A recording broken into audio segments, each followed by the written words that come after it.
In this video, I'm going to go over periodization as a concept, and then I'm going to give you 3 types of periodization to help you organize your training.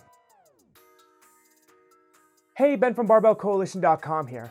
One of the biggest factors in a successful training program is how that program is laid out and organized. This is especially true as you become an intermediate or advanced lifter because gains are going to get harder and harder to come by. And this is where periodization comes into play.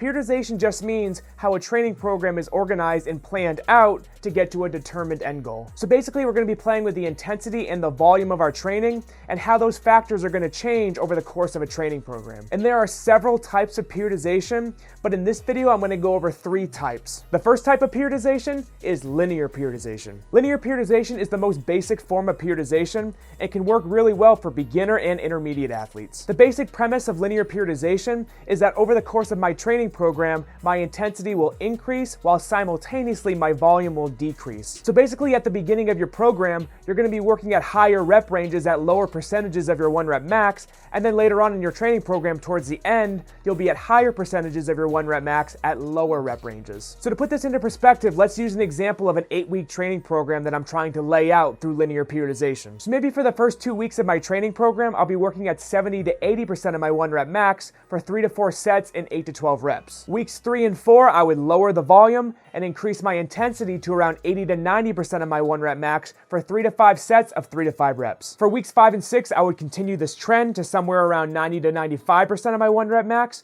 under 3 reps and 3 to 6 sets. For my final 2 weeks of my training program, now I'd be somewhere between 95% and 100% of my 1 rep max for 1 to 3 sets of 1 to 2 reps. So over the course of that 8 weeks, we've steadily increased the intensity of our training, while at the same time decrease the volume of our training. What's great about linear periodization is that it's very straightforward and it can be a really good introduction to periodization as a concept. But as athletes become more advanced, linear periodization might not work as well because our bodies will start to get used to that regular cycle of training. And this will lead to a plateau because to make gains, our bodies need constant different stimuli to adapt to. The second model of periodization is block periodization. So with linear periodization, we were gradually transitioning from general hypertrophy work to strength and power work over that 8-week training program. But with block periodization, I might use that whole 8-week period focusing on just one goal. And that 8-week period would be one block of training. Maybe for that 8-week block, I'm focused on pushing hypertrophy gains. So I'd be working with higher volumes of training throughout that entire 8-week period. And you can organize a whole training year this way. So maybe for months 1 and 2 of the year, I'm working on hypertrophy gains. For months 3 and 4, I'm working on strength gains. And for months 5 and 6, I'm working on power gains. And then for the last 6 months of the year, I would repeat that cycle. The biggest benefit to block periodization is that increased time you'll have to focus on one training goal. Because as you become an intermediate or advanced athlete,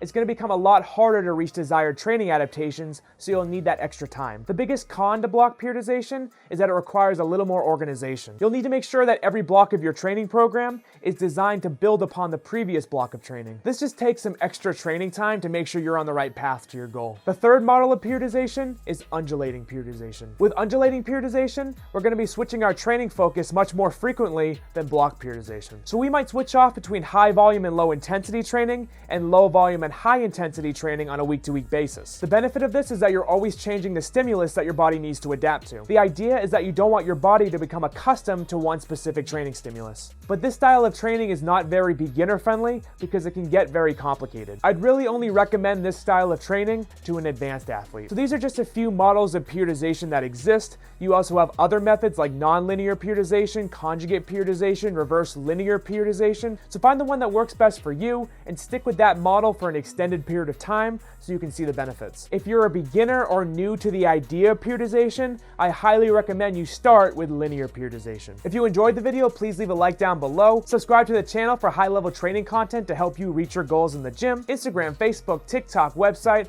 all of that is in the description below. Thank you for watching.